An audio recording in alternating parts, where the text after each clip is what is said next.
ሰላም ጤና ይስጥልን የመላ ቻናል ቤተሰቦች መላ ፈላጊዎች እንደምከረማችሁ። ዛሬ የደም ግፊታችንን በቤት ውስጥ መለካት ያለውን ጥቅሞችና የደም ግፊትን በቤት ውስጥ ስንለካ ማድረግ ያለብንን ጥንቃቄና ጠቃሚ ነጥቦችን አብረን እናያለን። እኔ አየሁ እባላለሁ፣ የማህበረሰብ ጤና ባለሙያ ነኝ። የደም ግፊታችንን በቤታችን ውስጥ የሚሆን በሕክምና ቦታ ስንለካ ማድረግ የሚገባንን ጥንቃቄ ባለማድረጋችን የደም ግፊት ንባባችን የተዛባና የተሳሳተ የሚሆንበት አጋጣሚዎች ይኖራሉ። በቤት ውስጥ የደም ግፊታችንን መለካት እንግዲህ የደም ግፊታችን ለመቆጣጠር እጅግ ጠቃሚ ነው። ግፊታችን መጨመር መቀነሱን በጊዜ እንድናውቅና ክትትል የምናደርግበት ሐኪም በመረጃ ላይ የተመሰረተ ትክክለኛ ውሳኔ እንዲወስን ያግዘናል። ለምሳሌ መድኃኒታችን መጨመር፣ መቀነስ ወይም ደግሞ መቋረጥ ካለበት ይህን ውሳኔ ሐኪማችን ማድረግ የሚችለው እንግዲህ ሌሎች ምርመራዎችንና የደም ግፊት ቁጥራችንን በትክክለኛ መንገድ ሲያውቁና ሲረዱ ነው ማለት ነው። አብዛኛውን ጊዜ ሰዎች የደም ግፊታቸውን የሚለኩት እንግዲህ ለሕክምና ሐኪም ቤት በሚሄዱበት ወቅት ነው። ሐኪም ቤት ለሕክምና በሚካሄድበት ጊዜ እንግዲህ ሰዎች የህመም ስሜት ይኖራቸዋል። የመደናገጥ የመረበሽ ስሜትም ስለሚኖር በዚህ ሰዓት የሚለኩ የደም ግፊት መጠኖች እንግዲህ ትክክለኛ ንባብን ላያሳዩ ይችላሉ።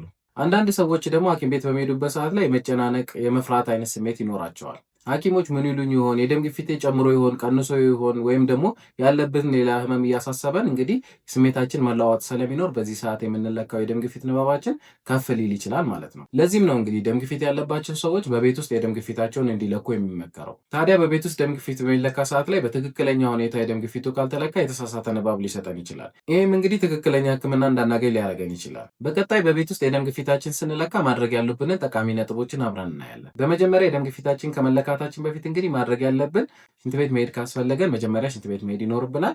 ለምን? ሽንት በወጠረን ሰዓት ላይ በምንለካ ጊዜ ትንሽ የደም ግፊት ንባባችንን ከፍ ሊያደርገው ይችላል። ከዛ በመቀጠል ማድረግ ያለብን እንግዲህ እረፍት መውሰድ ነው። ስራ ላይ ከነበርና እንቅስቃሴ ላይ ከቆየን ትንሽ አረፍ ብለን ከ5 እስከ 10 ደቂቃ መጠበቅ ይኖርብናል። እረፍት የምናደርግበት ቦታ ጸጥ ያለ ቦታ ቢሆን ይመረጣል። ቲቪ ወይም ስልክ ምናምን የመሳሰሉትን ነገሮች ባንጠቀም ባንነካካ የተሻለ ነው። ምክንያቱም ስልካችንን በምንነካካ ሰዓት ላይ እንግዲህ የተለያዩ ዜናዎች ስሜታችንን የሚያቀያይሩ አይነት ነገሮችን ልናይ ስለምንችል በዛ ሰዓት ላይ የደም ግፊታችን ከፍ ሊል ይችላል ማለት ነው። ስለዚህ ለተወሰኑ በዚህ በ5 ደቂቃዎች ውስጥ እንግዲህ ምንም አይነት ቲቪ የሚሆን ስልካችን ሳንነካ ትንሽ አረፍ ብለን መቀመጥ ይኖርብናል። የምናርፍበት ክፍልም ጸጥታ የሰፈነበት ቢሆን ይመረጣል። ግፊታችን ከመለካታችን በፊት እንግዲህ ቡና ከጠጣን ወይም ደግሞ ሲጋራ የሚያጨስ ሰው ሲጋራ ካጨሰ ቢያንስ ለ30 ደቂቃዎች ያክል እንግዲህ እረፍት ማድረግ ይኖርብናል። ምክንያቱም ቡና፣ ሲጋራ የመሳሰሉት ነገሮች ካፊን በውስጣቸው ስላለ ይህም ደግሞ የደም ግፊታችንን ከፍ ስለሚያደርገው 30 ደቂቃ ያክል እረፍት መውሰዳችንን ማረጋገጥ ይኖርብናል። ጫትና አልኮል የተጠቀመ ሰው ደግሞ ቢያንስ ከ12 ሰዓት እስከ 24 ሰዓት ያክል ማረፍ ይኖርበታል። ምክንያቱም እነዚህ ነገሮች የደም ግፊታችን ከፍ ብሎ እንዲቆይ ስለሚያደርጉት እረፍታችንም ደግሞ በዛው ልክ ከ12 ሰዓት እስከ 24 ሰዓት ባለው ጊዜ ውስጥ እረፍት ማድረግ ይኖርብናል ማለት ነው። እረፍት ካደረግን በኋላ በቀጣይ የሚሆነው እንግዲህ መደገፊያ ያለው ወንበር ላይ በመቀመጥ ጀርባችንን በማስደገፍ ሁለት እግራችን ደግሞ መሬት ላይ በማሳረፍ እዚህ ምስሉ ላይ እንደምታዩት ማለት ነው። እንደዛ ካደረግን በኋላ እጃችን ደግሞ የሚያርፍበት ልክ እንደዚህ እንደ ጠረጴዛ እጃችን የሚያርፍበት ቦታ መኖር አለበት ማለት ነው። እንግዲህ በቀጣይ የደም ግፊት መለኪያውን ይሄ ካፍ ይባላል የኛው ፓርቱ፣ ይህንን ወደ ክንዳችን እናስገባለን። የደም ግፊት መለኪያው እዚህ ክንድ ላይ የሚገባ ቢሆን ይመረጣል። እዚህ ላይ የሚገቡት አይነት የደም ግፊት መለኪያዎቹ ትክክለኛ ንባብ አይሰጡም። ስለዚህ በዚህ አይነት ክንድ ላይ የሚያርፉት የደም መለኪያ አይነቶች መሆን አለባቸው ማለት ነው። ስናስገባ እንግዲህ ይህ ልብሳችን ላይ ማረፍ የለበትም ማለት ነው። ሙሉ ለሙሉ ልብሳችንን ወደ ላይ መሰብሰብ አለብን። ከዛ እጃችንን ጠረጴዛ ላይ እናሳርፋለን ማለት ነው። ይሄ እንግዲህ ካስገባነው በኋላ ከዚህ ከክንዳችን መታጠፊያ ቢያንስ 2 ጣት ያክል ከፍታ መኖር አለበት። ከዛ ደግሞ በውስጡ ከማሰራችን በፊት 2 ጣታችን የሚያስገባ ትንሽዬ ክፍተት መኖር አለበት። ሙሉ ለሙሉ እዛ ላይ ጥብቅ አድርገን ማሰር የለብንም ማለት ነው። ከዛ ይሄንን እንደዚህ አድርገን እናስራለን። ይችኛዋ ጎማ እንደምታዩት ቀስት አላት። ስለዚህ እንዲህ መሀል ለመሀል በእጃችን በክንዳችን መሀል ላይ እንደዚህ የሚያርፍ ነው የሚሆነው ማለት ነው። መለኪያችን ፊት ለፊታችን ላይ እናደርጋለን። ከዛ እንግዲህ ከመለካታችን በፊት እንግዲህ መረጋጋት ይኖርብናል። ብዙ የሚያስጨንቀን ነገር ሊኖር አይገባም። ትንፋሽ መውሰድ እንችላለን ለመረጋጋት።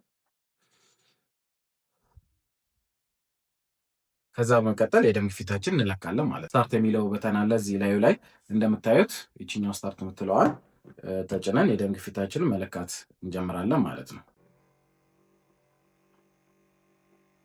እንግዲህ ለክተን ከጨረስን በኋላ ደግሞ የልኬታችንን ንባብ መዝግበን ማስቀመጥ ይኖርብናል።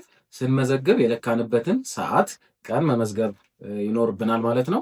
የደም ግፊታችን ያልተረጋጋ ከሆነና ከፍ ዝቅ የሚል ከሆነ እንግዲህ በቀን ጠዋትና ማታ 2 መለካት እንችላለን። የደም ግፊታችን የተረጋጋ ከሆነ ደግሞ በሳምንት 1 ወይ 2 የለካን እንግዲህ የደም ግፊታችንን መከታተል እንችላለን ማለት ነው። የደም ግፊታችን ለመመዝገብ የሚያገዙ ደግሞ የሞባይል አፕሊኬሽኖች አሉ። ልክ እንደ ማይ ቴራፒ እና ስማርት ቢፒ የተባሉ የሞባይል አፕሊኬሽኖች አሉ። እነሱን በማውረድ የደም ግፊት መጠናችንን እንግዲህ ልክ እንደተለካን እዛ ውስጥ ማስገባት እንችላለን። እነሱም እንግዲህ ያለንን ትሬንድ በደንብ ያሳዩናል ማለት ነው። ከዛ በተጨማሪ መድኃኒት እየወሰድን ከሆነ ደግሞ ሪማይንደርም ስላላቸው መድኃኒት መውሰጃ ሰዓታችንን ያስታውሱናል ማለት ነው። እነዚህን አፕሊኬሽኖች ዳውንሎድ አድርገን በቀላሉ መጠቀም እንችላለን ማለት ነው። አንዳንድ ሰዎች እንግዲህ ለሕክምና በሚሄዱበት ሰዓት ላይ የደም ግፊታችሁ እንዴት ነው ምናምን ሲባሉ አይ እኔ ደም ግፊት የተረጋጋ ነው ሰላም ነው ይላሉ። ግን በሚለኩ ሰዓት ላይ 220 በ110 የሚሆንበት ጊዜ አለ። ስለዚህ ትክክለኛ የደም ግፊታችንን በቤታችን ውስጥ እየለካን መዝግበን ለሕክምና ክትትል በምንሄድበት ሰዓት ላይ ለሐኪማችን ማቅረብ ይኖርብናል ማለት ነው። ስለ ደም ግፊት የበለጠ መረጃ ማግኘት ከፈለጋችሁ የደም ግፊታችንን እንዴት መቆጣጠር እንችላለን እና ስለ ደም ግፊት ደግሞ በአጠቃላይ ማወቅ ያሉብን ነጥቦች ላይ የሰራኋቸው ቪዲዮ ስላሉ እነሱን ገብታችሁ እንድታዩ መክራችኋለሁ። እዚህ ሊንክም ላይ ታገኟቸዋላችሁ። በተጨማሪም የቴሌግራም ቻናሌን ጆይን ካደረጋችሁ እዛም ላይ እነዚህን ቪዲዮዎች ማግኘት ትችላላችሁ። በመጨረሻም ሁሌም በቪዲዮዎቼ ላይ እንደማደርገው እንግዲህ ጥያቄ ልጠይቃችሁ። የደም ግፊታችሁን ሐኪም ቤት ሄዳችሁ ስትለኩ ምን አይነት ስሜት ነው የሚሰማችሁ? የመጨነቅ፣ የመፍራት፣ የመረበሽ አይነት ስሜት አላችሁ?